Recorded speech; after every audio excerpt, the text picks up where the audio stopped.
Sized items and insight. There's a challenge in certain types of stores that sell, for instance, beer, where you have a single barcode on a can, let's say, of Bud, 12-ounce can of Bud, and you have to be able to use that barcode to sell the item multiple ways. For instance, as a six-pack and as a single. So we've created a way called sized items to add both of these items into the database, and the point of sale knows at the time the item is sold whether to sell the single or the six-pack in this particular case. So let's see how this is done. If I, first of all, look for the item in the database that's already in there, I type in the UPCE. The one thing to note is that when I type that number in, that's what's on the can. It's not found because that number isn't searchable anymore. However, it knows if I hit enter to go ahead and look up the product, and there it is. It's a light can six-pack. So we'll go ahead and just take this opportunity to improve the description slightly. We'll make it a Bud Light can six-pack. And we're going to make sure it's in the beer department.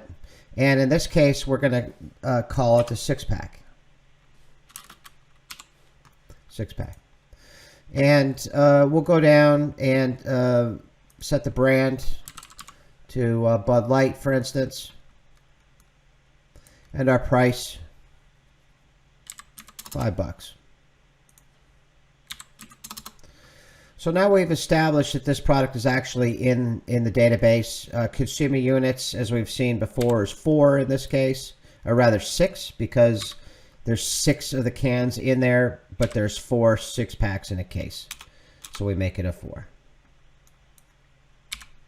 And we're going to say save. So now we've established that this product is in the database as a six-pack. So if I go to the point of sale and I scan this item and I don't hit another key, and this is the case of rPOS, it's going to sell the six-pack. So you have the opportunity to choose with these, sized items, which item will sell if you don't hit a key first. We recommend typically sell the more expensive of the two. So sell the six-pack instead of the single, as opposed to the other way around where somebody walks away with a six-pack paying for a single. So now we have to actually add the product in again, but this time we need to add what's called a qualifier. So we're going to click on the plus. We're going to type in the barcode, add new product. What's important now is that we're going to call this a single. So it's now established as a different product than the six-pack. So we'll call it a Bud six-pack 12-ounce can single. And we're going to set that it's beer. It's Bud Light.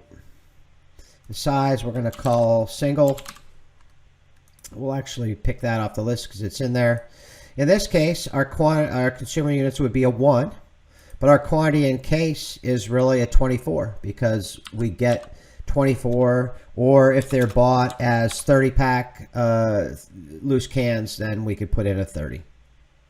Go down here and set our price, $1.99. Cost is $1. And we've now created the product. What happens with the software is, oops, I didn't click save.